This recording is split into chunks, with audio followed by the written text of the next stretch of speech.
Hi friends, ഇന്ന് നമുക്ക് ക്യാരറ്റും റവയും കൊണ്ട് ഈസിയായിട്ട് തയ്യാറാക്കിയെടുക്കാൻ പറ്റിയ നല്ല ടേസ്റ്റി ആയിട്ടുള്ള ഒരു സ്വീറ്റിൻ്റെ റെസിപ്പി നോക്കാം. അതിനായി 2 മീഡിയം സൈസുള്ള ക്യാരറ്റ് കുക്കറിലിട്ട് ഒരു 3 വിസിൽ വരുന്നവരെ ഒന്ന് വേവിച്ചെടുത്തിട്ടുള്ളതാണ്. നന്നായിട്ട് തണുത്തതിന് ശേഷം ഒരു മിക്സിയുടെ ജാറിലേക്ക് മാറ്റി കൊടുക്കാം. അതിനുശേഷം അതിലേക്ക് ഒരു 2 ടേബിൾ സ്പൂൺ വെള്ളവും കൂടെ ഒഴിച്ച് നല്ല പേസ്റ്റായിട്ടൊന്ന് അരച്ചതിന് ശേഷം അത് നമുക്ക് മാറ്റി വയ്ക്കാം. ഇനി നമുക്ക് തയ്യാറാക്കുന്നത് എങ്ങനെയാണെന്ന് നോക്കാം. ഒരു കടായി സ്റ്റൗവിലേക്ക് വെച്ചതിന് ശേഷം അത് ചൂടായി വരുമ്പോൾ അതിലേക്ക് 1 ടേബിൾ സ്പൂൺ നെയ്യ് ചേർത്ത് കൊടുക്കാം. നെയ്യ് നന്നായിട്ട് ചൂടായി വന്നതിന് ശേഷം 1/2 കപ്പ് റവ ചേർത്ത് ഒരു 2 മിനിറ്റ് നമുക്കിതൊന്ന് വറുത്തിട്ടെടുക്കണം. നന്നായിട്ട് വറുത്തെടുത്തതിന് ശേഷം അതിലേക്ക് 1 കപ്പ് പാലും കൂടെ ചേർത്ത് കൊടുക്കാം.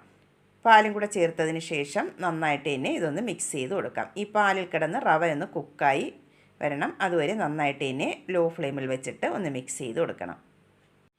ഇതിപ്പോൾ റവ നന്നായിട്ട് ഇനി ഒന്ന് കുക്കായി വന്നിട്ടുണ്ട്. ആ പാലെല്ലാം വറ്റി റവയെല്ലാം നന്നായിട്ട് ഇനി ഒന്ന് കുക്കായി വന്നതിന് ശേഷം അതിലേക്ക് നമുക്ക് അരച്ച് വെച്ചിട്ടുള്ള ക്യാരറ്റും കൂടെ ചേർത്ത് നന്നായിട്ട് തന്നെ ഒന്ന് യോജിപ്പിച്ചെടുക്കാം. ആ റവയും ക്യാരറ്റുമായിട്ട് നന്നായിട്ട് തന്നെ ഒന്ന് യോജിപ്പിച്ചെടുക്കണം.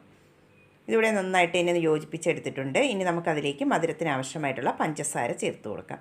ഞാനിവിടെ 1/2 കപ്പ് പഞ്ചസാരയാണ് ചേർത്ത് കൊടുക്കുന്നത്. അതിൻ്റെ കൂടെ തന്നെ നല്ലൊരു ഫ്ലേവറിന് വേണ്ടി 1/2 ടീസ്പൂൺ ഏലക്കാപ്പൊടിയും കൂടെ ചേർത്ത് കൊടുക്കാം. എന്നിട്ട് വീണ്ടും നന്നായിട്ട് തന്നെ ഒന്ന് മിക്സ് ചെയ്തിട്ട് എടുക്കണം. പഞ്ചസാര ചേർത്ത് കൊടുക്കുമ്പോൾ കുറച്ചുകൂടെ ഒന്ന് ലൂസായിട്ട് വരും. അത് നമുക്ക് നന്നായിട്ട് തന്നെ ഒന്ന് മിക്സ് ചെയ്ത് കൊടുത്ത് ഒന്ന് തിക്കാക്കി എടുക്കണം.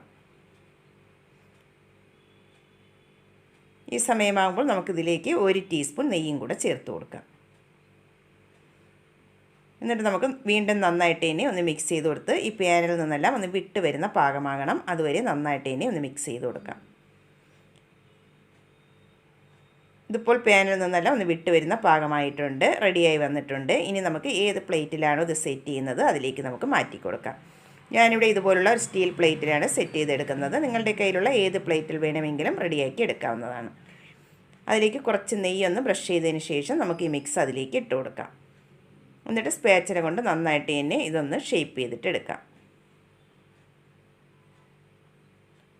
ഇതിവിടെ നന്നായിട്ട് ഇനി ഒന്ന് ഷേപ്പ് ചെയ്തെടുത്തിട്ടുണ്ട്. ഇനി നമുക്ക് അതിൻ്റെ മുകളിലായിട്ട് കുറച്ച് പിസ്ത വെച്ച് ഒന്ന് ഗാർണിഷ് ചെയ്ത് കൊടുക്കാം.